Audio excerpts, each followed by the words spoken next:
जब हम डेवलपमेंट को डिफाइन करते हैं तो डेवलपमेंट का कोई एक मीनिंग या एक सेंस नहीं आता है। डेवलपमेंट हमारे लिए कुछ और हो सकता है और दूसरों के लिए कुछ और। फॉर एग्जांपल जब हम लोग कोई डैम वगैरह बनाते हैं तो इससे इलेक्ट्रिसिटी आता है जो इंडस्ट्रियलिस्ट के लिए फ़ायदेमंद होता है, लेकिन जो वहाँ पे लोकल जो वहाँ पे लोग हैं उनके लिए यह दिक्कत का सामना करना पड़ता है, उनको भी स्थापन करना पड़ता है। इसलिए डेवलपमेंट का कोई डेफिनेशन नहीं है specific.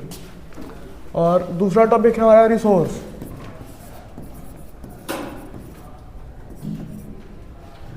Anything which fulfill our needs is known as a resource, which is technologically accessible, economically feasible, and culturally acceptable.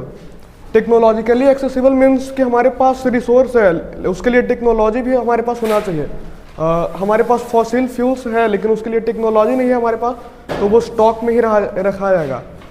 और फिर इकोनॉमिकली एक्सेसिबल, हमारे पास रिसोर्स है बस 10 रुपये का और हमारे पास उसको निकालने के लिए एक्सपेंड करना पड़ रहा है 1000 रुपया, तो वो टेक्नोलॉजी हमारे लिए, वो रिसोर्स हमारे लिए कोई फ़ायदे का है नहीं। और नेक्स्ट हमारा है कल्चरली एक्सेप्टेबल होना चाहिए रिसोर्स। अब एटम बॉम्ब भी हमारे लिए रिसोर्स है लेकिन वो कल्चरली एक्सेप्टेबल है नहीं। रिसोर्स मेनली 4 टाइप्स में डिवाइडेड है। First on the basis of origin. Origin में फर्स्ट है हमारा बायोटिक एंड एबायोटिक।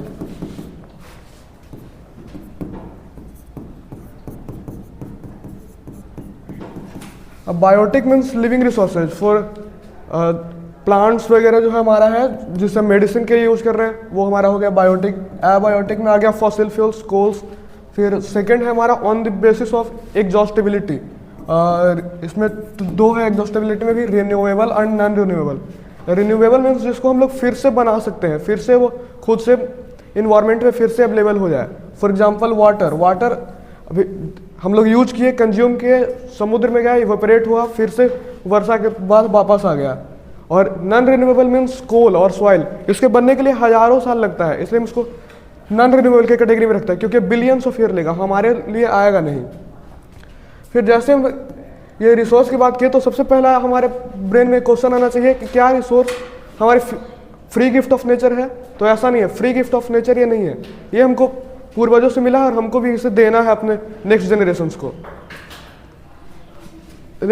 देना। इसलिए लेकिन रिसोर्सेज का सबसे जरूरी होना चाहिए कि इसका मैनेजमेंट होना चाहिए रिसोर्सेज का।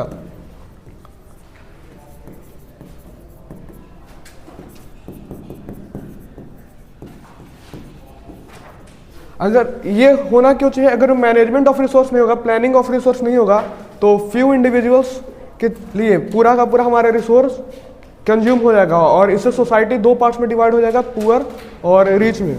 यहाँ पे इक्वल और नॉट इक्वल से फिर डिवाइड हो जाएगा। इसलिए हमें चाहिए कि मैनेजमेंट ऑफ रिसोर्स जो होना चाहिए, प्लानिंग होना चाहिए रिसोर्स का। फिर यहाँ पे सेकंड आता है कि मैनेजमेंट हो रहा है तो कैसा मैनेजमेंट होना चाहिए? मैनेजमेंट होना चाहिए सस्टेनेबल।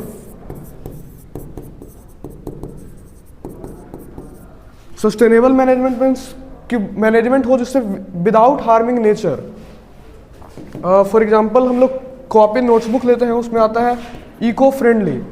तो इको फ्रेंडली ऐसा तो है नहीं कि वो पेज बना हुआ है विदाउट ट्री के यूज का, लेकिन वो जो इको फ्रेंडली है वो खुद कंपनी अपना खुद से पेड़ लगा रही है और खुद ही उसको कंज्यूम कर रही है। इससे इन्वायरमेंट पे कोई खास हार्म नहीं हो रहा है। इसलिए हमारे पास रिसोर्स को हम यूज करें लेकिन उसके लिए सस्टेनेबल डेवलपमेंट हम लोग को करना चाहिए। फिर आता है रिसोर्स प्लानिंग।